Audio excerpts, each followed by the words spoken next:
the crisis. He says the reaction to that made him, quote, pretty angry, and that if the same situation arose again, I'm not certain I'd do anything different. Fox's Jonathan Hunt. And you're listening to Fox News Radio. Fair and balanced.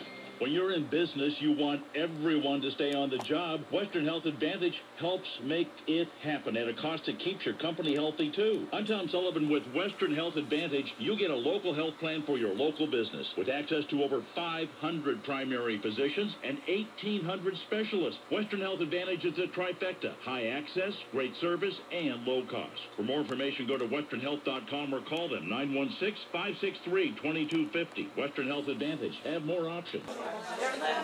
This is a watercolor I did. I'm at the St. John's Church. They're having an arts and crafts display, and this is my display. I'm going to pan to my left, and I'm going to show you some more paintings.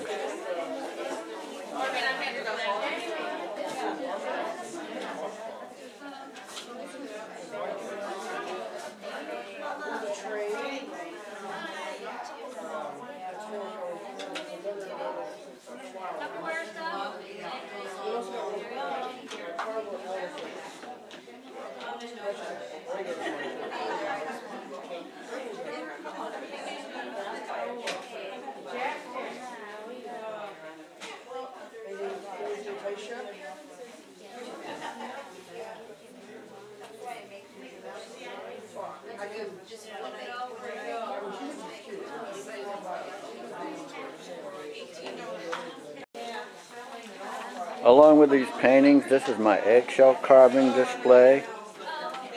Most of all this work I've done myself. As you can see, I'm very good at it. And I love to do it. It's not just a hobby with me. It's like a vocation.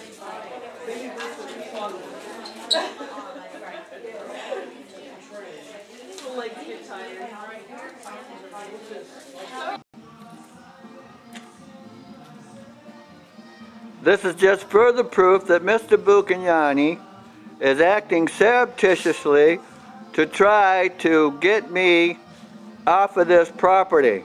Now, I already vacated the property in obeying the court order to vacate, okay?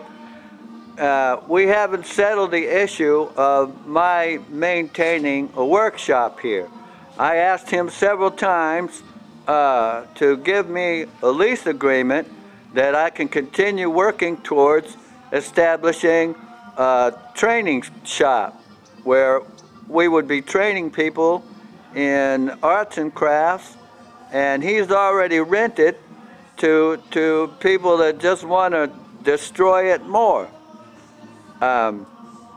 This is not new evidence. This is the same subject. The notice to vacate says that I have 15 days to get all the rest of my property out of here. But if I can't, then the owner is to charge me $300 storage fee. And if I can't pay the storage fee, then he has the right to sell all this property to recoup his losses for storage. But he's not waiting for the 15 days to be up. He's already acting. He's already doing things surreptitiously so that he's destroying or undermining the efforts of the court.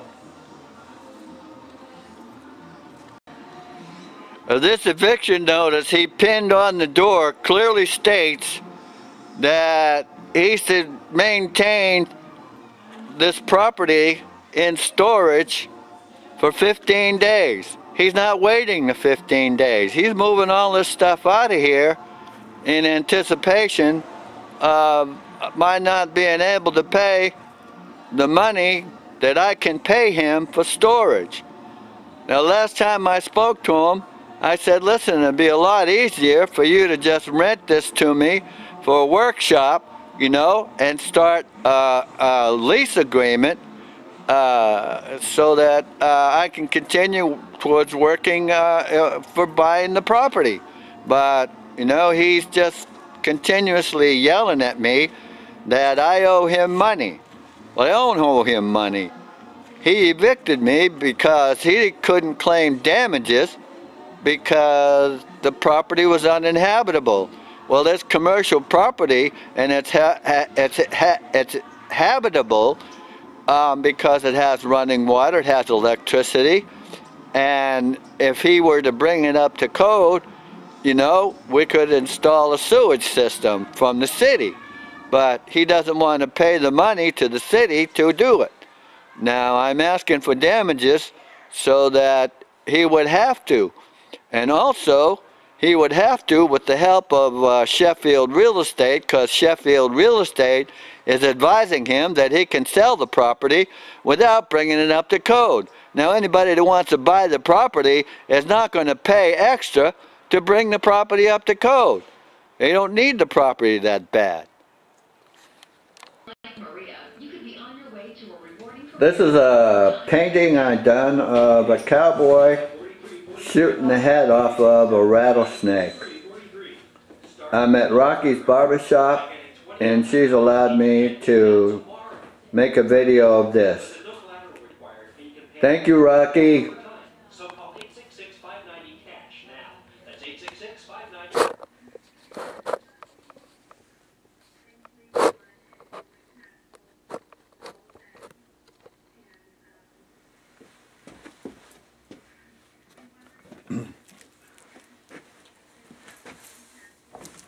Hello, my name is Gum, and it's story time. Do you know where the word gum's from? Well, it's not just chewing gum, it's what's called an acronym. It's 3 letters that each individual letter stands for a different thing. G, as in golf, stands for great. G-R-E-A-T, great. U, as in uniform, stands for uncle. U-N-C-L-E, uncle. The last word begins with an M, as in Massachusetts. That's a long word. I'm going to spell each letter for you. M, E, S, S, A, C, H, U, T, T, E, Massachusetts. I think I spelled it wrong, but I'm going to keep going. Anyway, I'm going to read a story to you. I'm Uncle Gum, Great Uncle Myron, and this story is called The Egg. Here's the cover. It's by Mr. Robertson.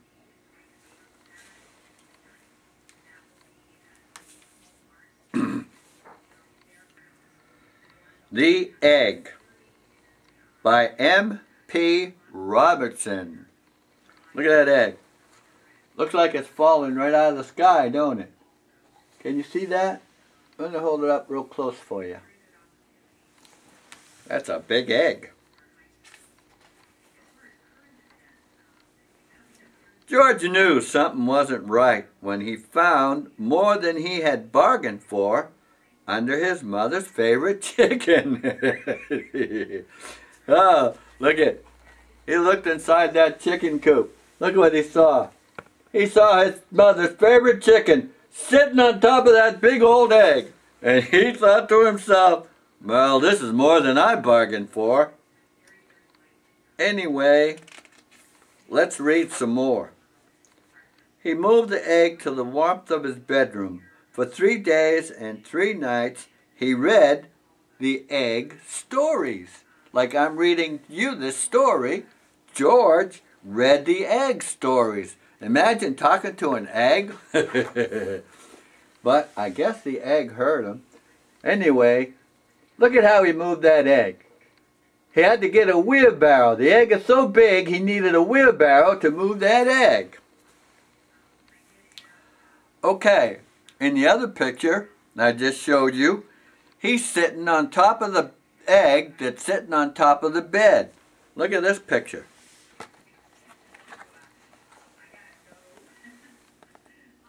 That's George sitting on top of that egg. All right, rumble, rumble, rumble. On the third night, the egg started to rumble, rumble, rumble, rumble. Look at George falling off of that egg. The book goes flying, and there goes George. See the next picture? He's sitting on the floor looking up at that egg, holding his head. Oh no, what happened? The egg started to crack. Something was hatching, and it definitely wasn't a chicken. Oh, George looked at the egg, and he saw a great big old eye staring right back out at him. And he thought to himself, well, now I know that's not a chicken. When the dragon saw George, it gave a chirp of delight. That's probably the sound it made. It chirped. It made a chirping noise of delight. Because actually he thought that George was his mom. George didn't speak dragon, but he knew exactly what the dragon had said. Mommy!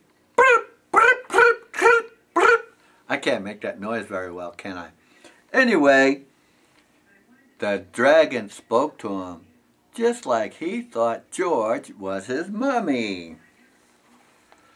George had never been a mom before, but it seemed that George has done his reading. George, I guess, liked to read or look up what dragons said. George had never been a mother before, but he knew that it was his motherly duty to teach the dragon ways. So George must have done a lot of homework on dragons, because how else would he be able to teach the dragon ways? Look at that dragon. That silly dragon. He's got that eggshell on, just like it was a suit.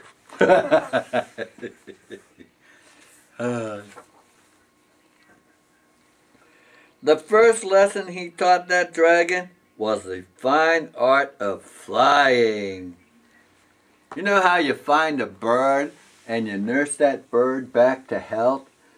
Well, the first thing you got to teach that bird is how to fly, so it can fly back out into the wild. Well, that's what George is doing. Look at this picture. That dragon's learning how to fly.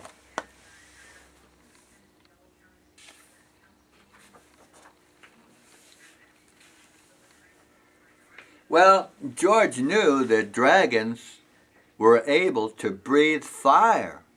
So George had to teach him how to control that so the dragon wouldn't burn stuff up. Look what he did.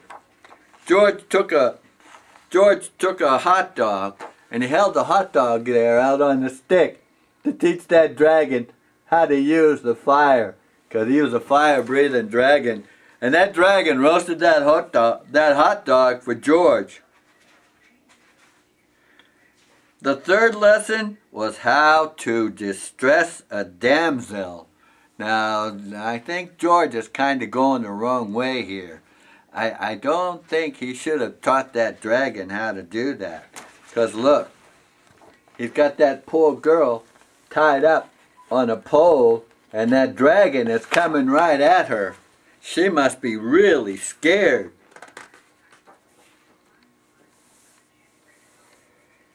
Ah, okay, I get it now. And the final lesson was how to defeat a knight. Well, wait a minute, that don't seem right. The knight is supposed to defeat the dragon. The dragon's not supposed to defeat the knight. Anyway, look at this. George is all dressed up like a knight, and he's teaching that dragon how to defeat the knight. My goodness, I'm going to have to see what else happens.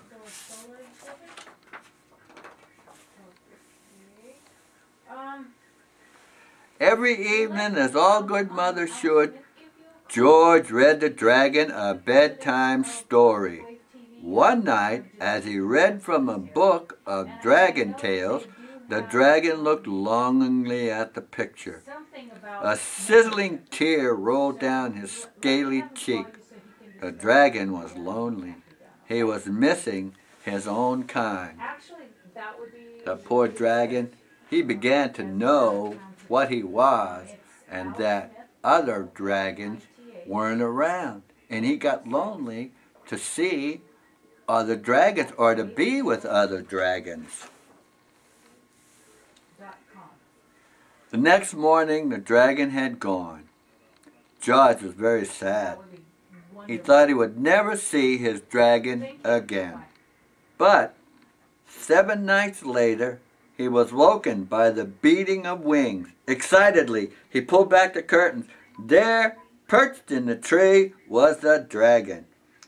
George opened the window and clambered onto his back. Look, look.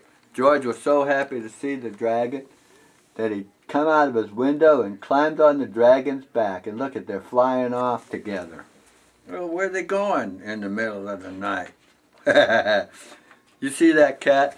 Look at the cat on the roof. That cat's on the roof there. He's looking, what's going on with these people? Okay.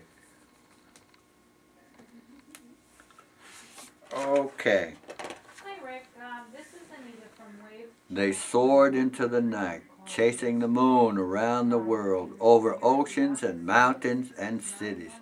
Faster and faster they went, until they came to a place that was neither north or south, east or west.